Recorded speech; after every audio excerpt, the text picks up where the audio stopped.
A historical moment. The groundbreaking ceremony of the laying of foundation stone of Sri Rama temple at Ayodhya, fulfilling the prayers of millions of Hindus globally, is over. Narendra Modi, the Prime Minister of India, who is also the champion of Hinduism, had laid the 40 kg silver brick to begin the construction of Sri Ram temple at Ayodhya. Along with the Prime Minister, UP Governor Anandiben Patel, UP Chief Minister Yogi Adityanath, RSS Chief Mohan Bhagavat, and Ram Mandir Trust President Nitya Gopal Das were present on the stage for the event. For Hindus, the light of happiness filled in their hearts, and they were showering it all over the world for the last few days. And this evening, the whole country and even places outside will be chanting Rama mantras and lighting more and more lamps till late into the night. Almost all the TV channels made it a festival on the screens. The colorful function was covered by India's national broadcaster, Doordarshan. Only very few could attend the function as the country is under COVID protocol, but millions viewed it. Out of the 175 invitees altogether to the Bhumipujan function, 135 were Sanths, Sanyasins, and spiritual leaders. Swami Chidananda Puri, a noted Advaitha Acharya, shares his words of joy and message. Today, we are witnessing a golden hour of recapturing our national pride and national identity. That is how I am viewing the foundation stone ceremony of Sri Rama temple in Ayodhya.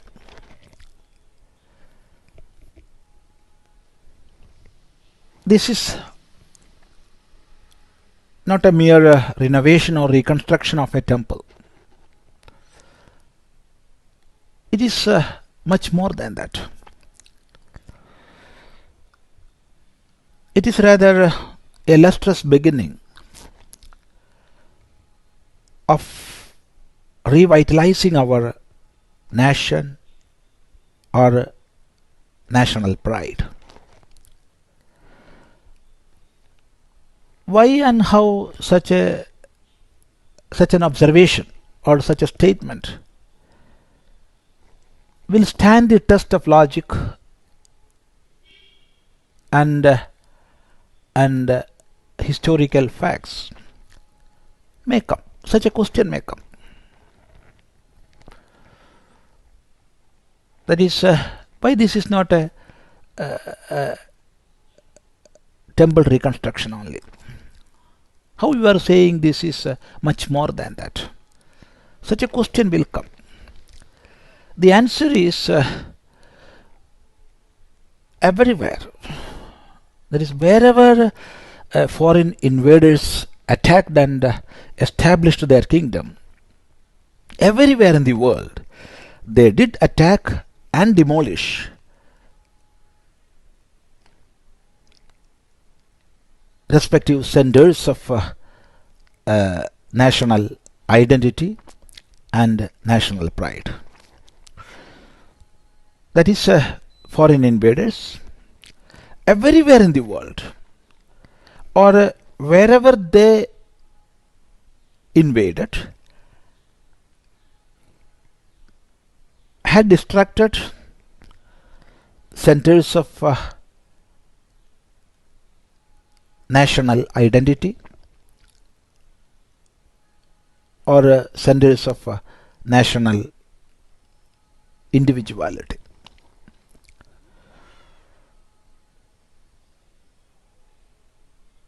If we are ready for an impartial perusal of world history, we will recognize this fact. clearly as the daylight. Also, along with such demolitions, to destroy the national feeling and patriotism, and thereby to establish their kingdom or their rule, invaders changed the names of places. This also happened everywhere. These are tools of distracting national integrity and also national identity. Here in Bharat also, Mughals, after their invasion and establishing their kingdom,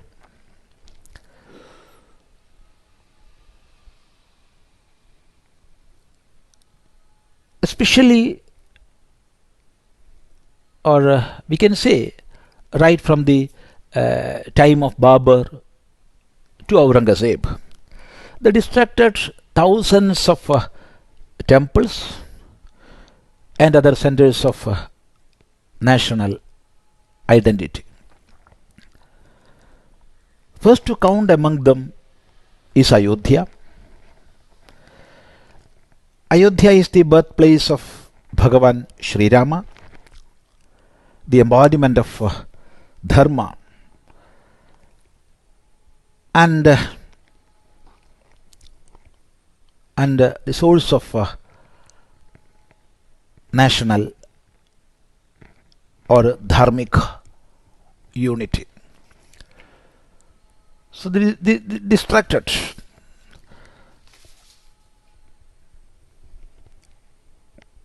the temple in the birthplace of Bhagavan Sri Rama.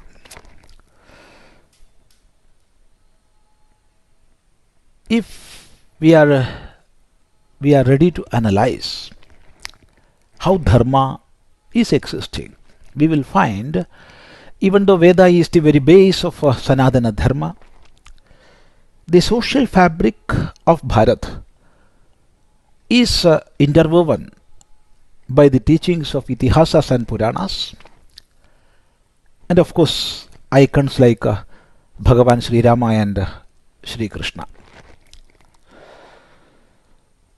So Babur attacked and distracted the temple at the birthplace of Lord Rama.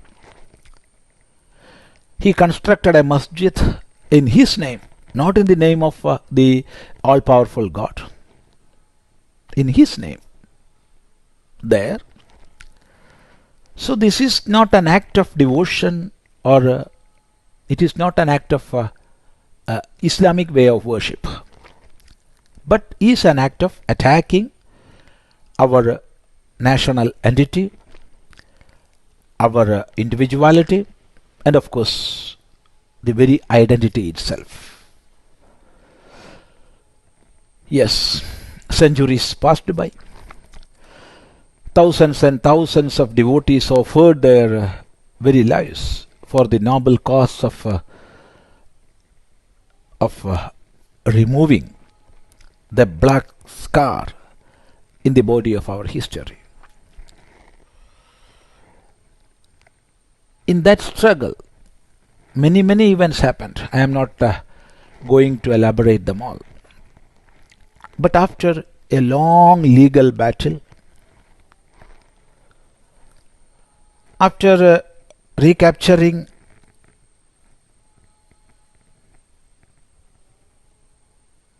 a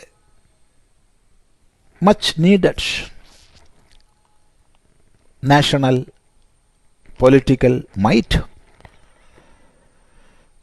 and after offering thousands of lives at the altar of Bharat Mata, finally justice came from the Honorable Supreme Court, and a result of that, and also as a result of strong and timely action of the central government, now the time has come to lay the foundation stone for temple at the birthplace of Lord Sri Rama. It is becoming a reality. This is not a reconstruction of a temple, but it is wiping of a long lasted black scar. This is an occasion of offering an act of strength at the feet of our motherland.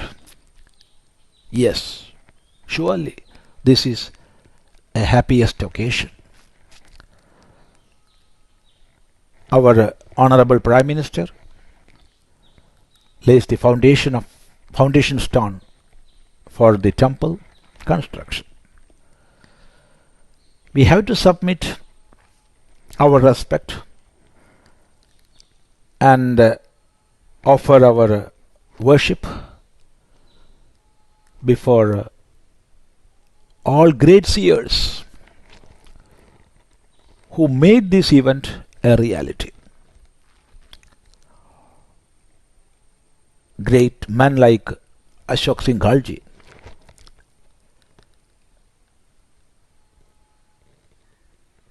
who fabricated and envisioned the new movement to recapture the temple. We have to remember them. I just mentioned the name of one great man, but many thousands and thousands of soldiers to protect Sanatana Dharma did offer their lives at the altar of our motherland.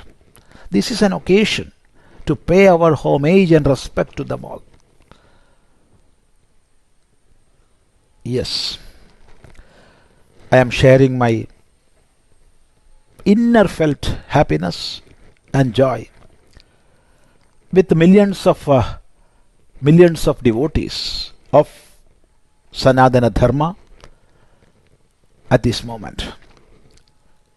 I am sure the construction of the temple will timely happen, and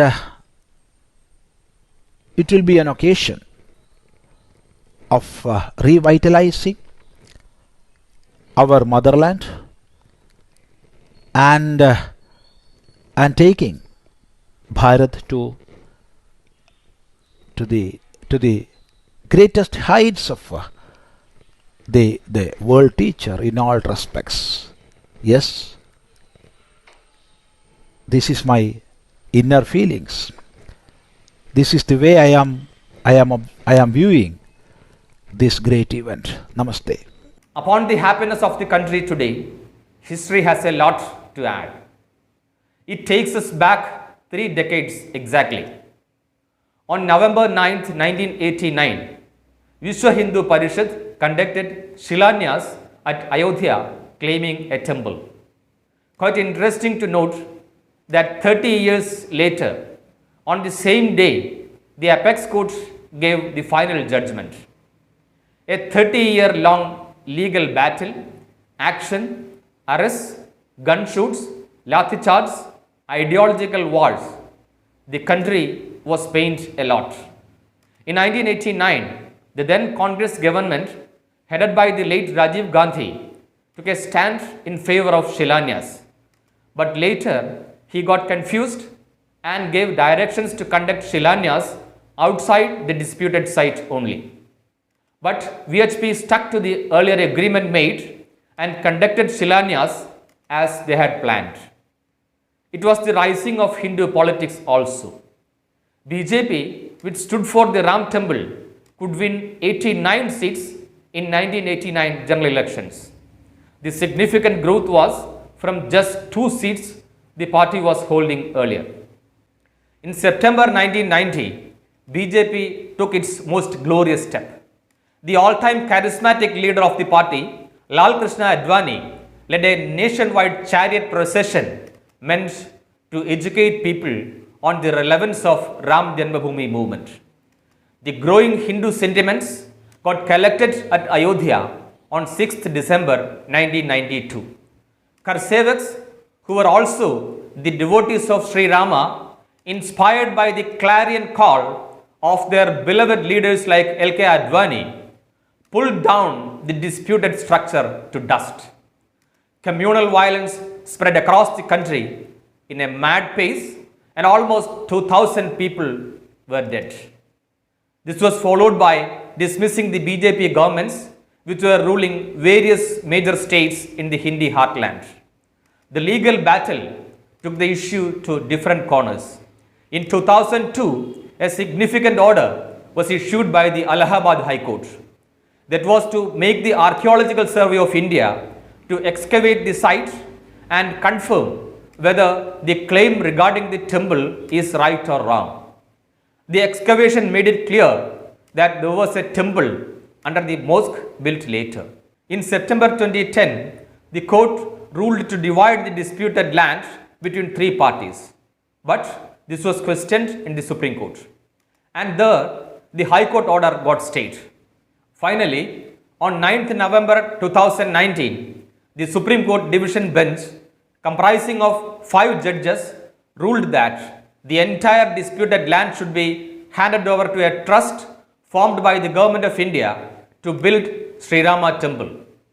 It was on the 5th of February 2020 that the central government formed Sri Rama Janmabhoomi Tirtha Kshetra Trust and handed over 67.703 acres of land.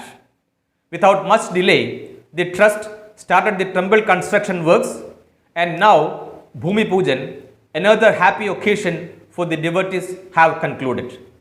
The first stage of Sri Rama Temple is planned to be over in 3 years, and following that, the temple may be open for darshan.